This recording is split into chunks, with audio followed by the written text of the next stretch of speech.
Last summer, I spent 2 weeks dog-sitting for my aunt and uncle in a small mountain town in Oregon.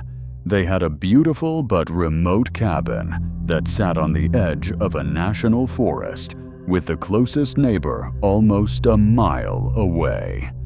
The town itself was tiny: 1 gas station, 1 diner, and a sheriff's department with only a few officers. I was 22 at the time, and I figured 2 weeks alone with a good internet connection and a giant golden retriever named Duke sounded like paradise. The first few days were quiet.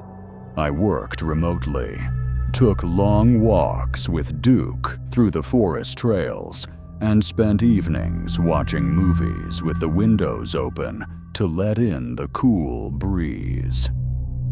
One night, about halfway through my stay, I was woken up around 2 a.m. by Duke growling.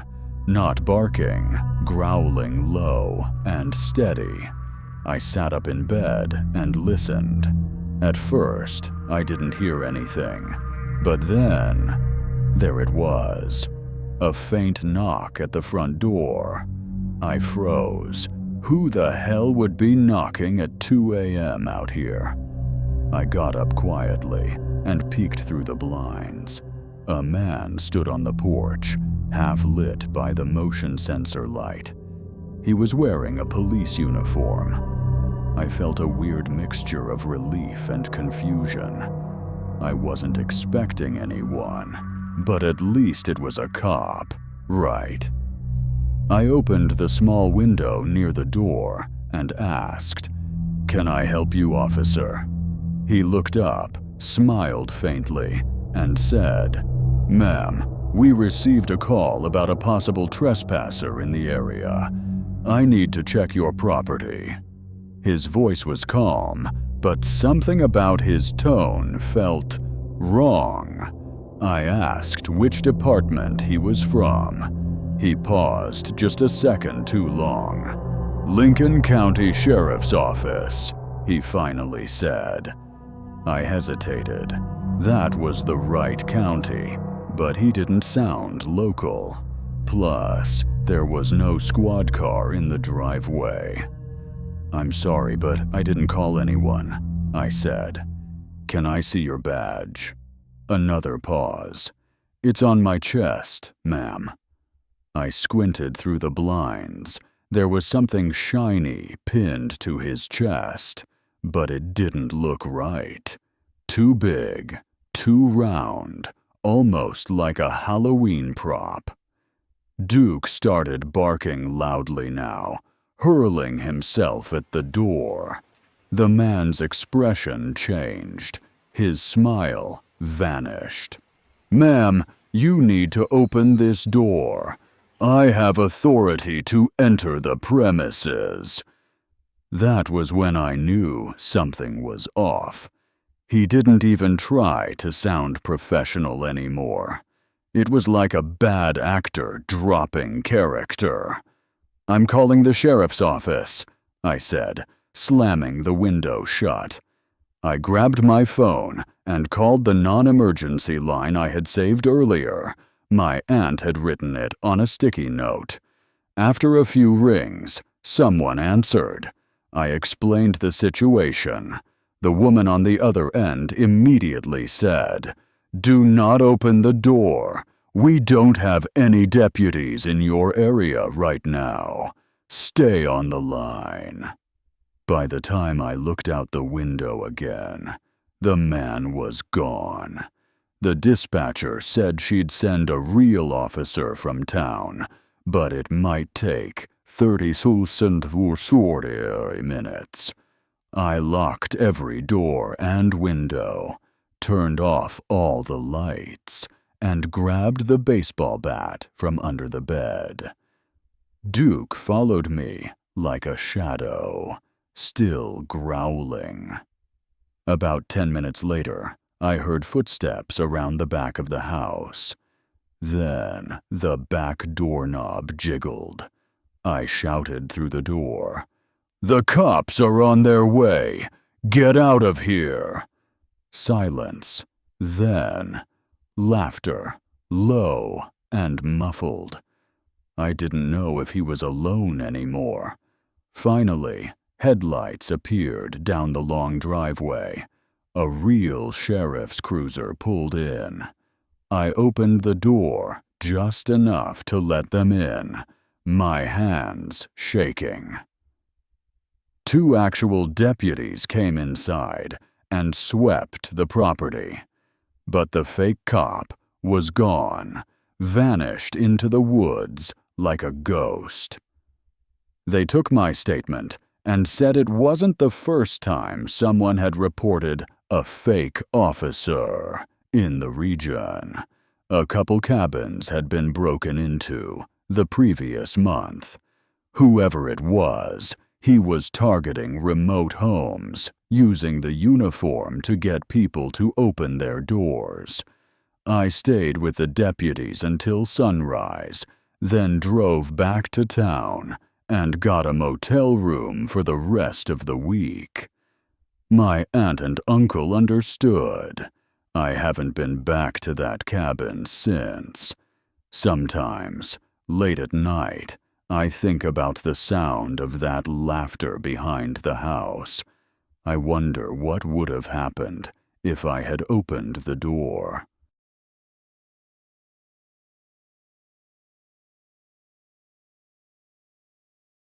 It was sometime past midnight, and I was driving through a rural stretch of West Virginia, headed toward my cousin's house for the weekend. My GPS had rerouted me off the interstate due to an accident, and I was now on some winding 2-lane roads that cut through dense forest and empty farmland. I wasn't exactly thrilled about it, but I was making good time, and I figured I'd be back on a major road soon enough. There weren't any streetlights out here, just the glow from my headlights and the occasional reflector post. I hadn't seen another car in at least 20 minutes, which made the flashing red and white lights suddenly appearing behind me even more jarring. At first, I thought maybe I had missed a stop sign or was unknowingly speeding. I looked down at my speedometer. 47 in a 45. Hardly worth pulling me over for. Still, I did what I thought was the responsible thing and slowly pulled onto the shoulder. The vehicle behind me followed suit. It wasn't a standard police cruiser. It looked like a dark SUV, maybe a Tahoe or Suburban. No clear markings, no siren, just those flashing red and white lights. I sat there for a second, waiting. No one approached immediately. Something already felt off. Eventually, a man got out. He was wearing dark clothes, all black, and had a vest on. But from where I was sitting, I couldn't see the word police anywhere on it. Still, I lowered my window halfway when he got to my door. "License and registration," he said, without a greeting. May I ask why I'm being pulled over?" I asked, trying to keep my voice calm. "There was a report of a vehicle matching yours involved in a hit and run," he said flatly. My stomach dropped. "That's impossible. I've been on this road for almost an hour and haven't seen another soul." "License and registration," he repeated, firmer this time. That's when I noticed his badge. It looked cheap, like it was made of plastic.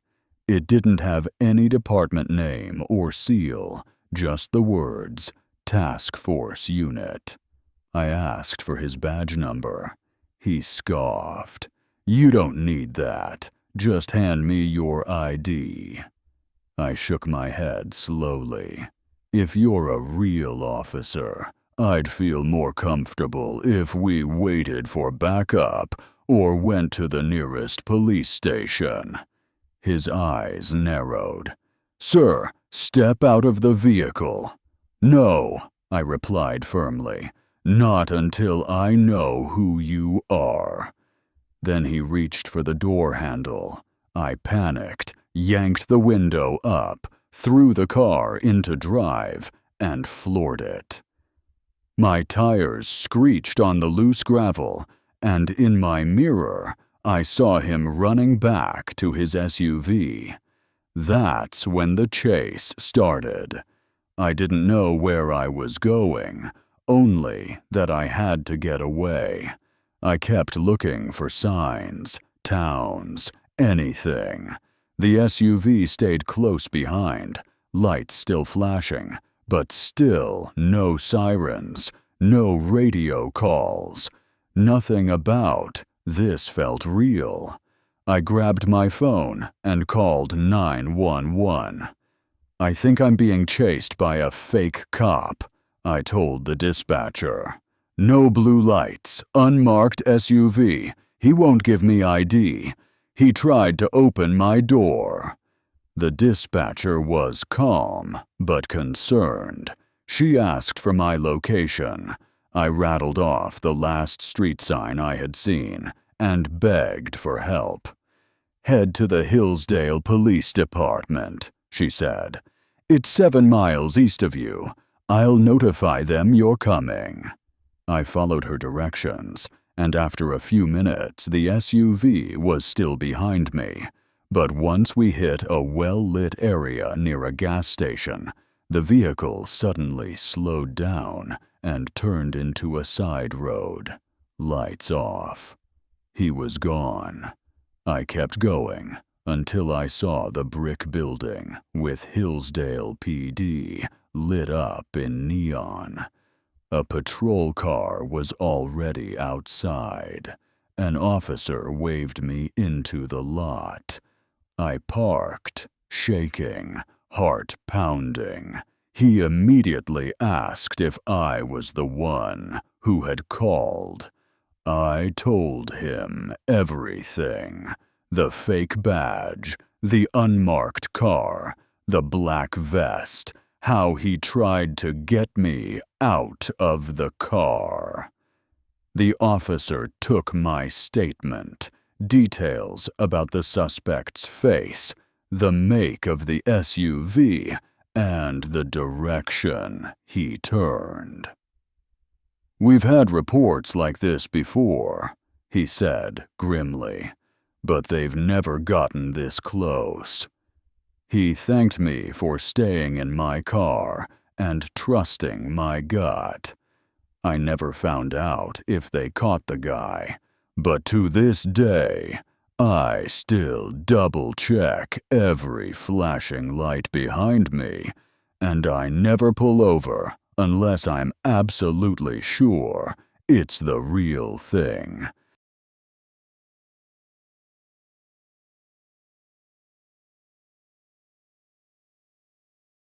I'm 31 years old, and for the past 6 months, I've been renting a cabin deep in the woods of northern Washington. I work remotely as a software engineer, so I thought living off-grid for a while would help me clear my mind and focus. The cabin sits at the edge of a massive pine forest, no neighbors for at least a mile, just endless trees and silence. I loved it at first. That Friday evening, it had just finished raining, and the sky was turning that deep blue color before night fully sets in. I made myself a simple dinner, lit the fireplace, and curled up on the couch to read. The smell of burning wood, the quiet. It was peaceful. Around 10 p.m., just as I was dozing off, there was a knock at the front door. It made me jump. I wasn't expecting anyone. Nobody should be out here this late. I cautiously went to the door and looked through the peephole. A man stood there in a raincoat, hood over his head, face shadowed. He was holding something like a small bag or a case. I didn't open the door. Instead, I asked, "Can I help you?" He said, "Sorry to bother you. My car broke down a few miles down the road. No service. Can I just use your phone real quick?" I said I'd call a tow for him, but he insisted he needed to use my landline himself. That was weird. Who says landline anymore? I told him I didn't have one. He paused, then asked, "Do you live here alone?" Red flag, big one.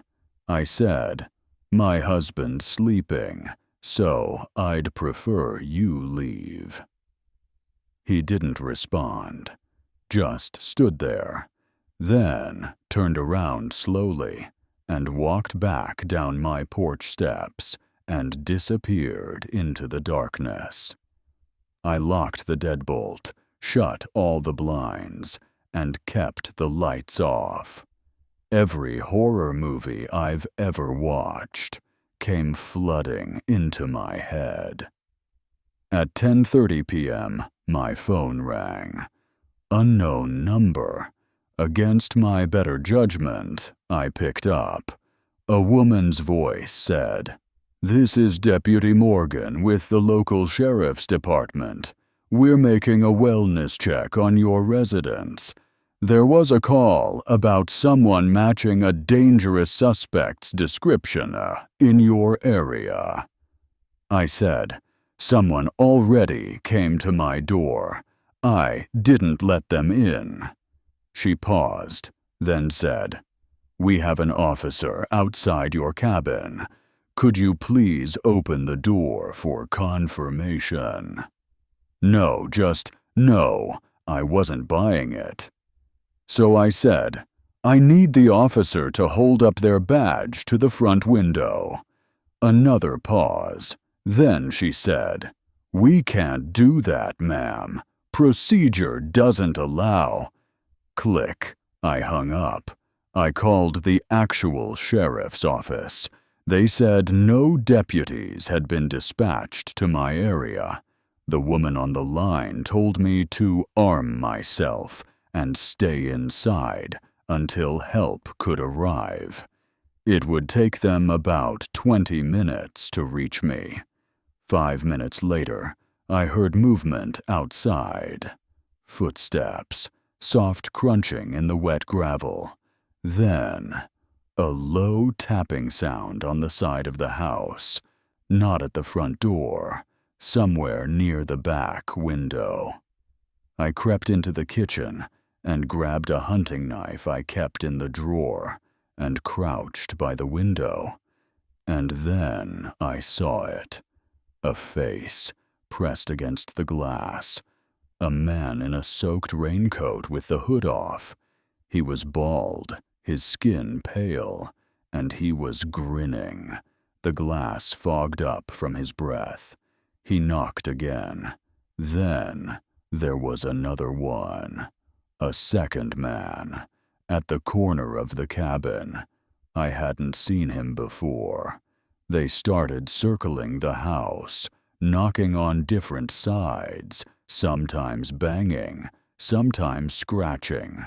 I retreated to the bedroom, locked the door, shoved the dresser in front of it, and stayed on the line with dispatch.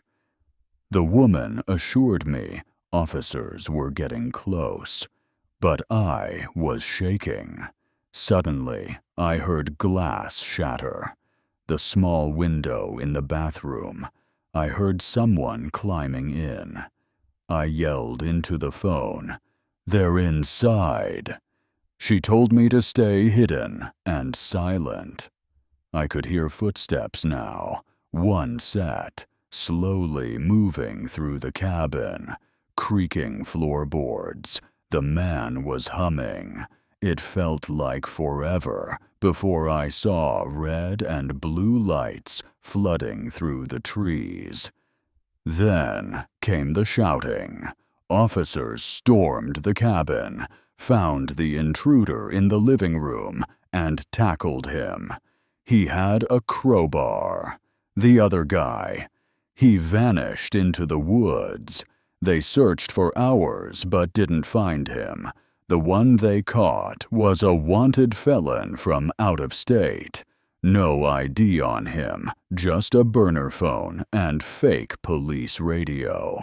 They said I was extremely lucky. I don't feel lucky. I feel like I was chosen, watched, targeted. I moved out of that cabin 2 days later. Now I live in an apartment in the city. Small, cramped, but neighbors on all sides, and I sleep better than I ever did in those woods.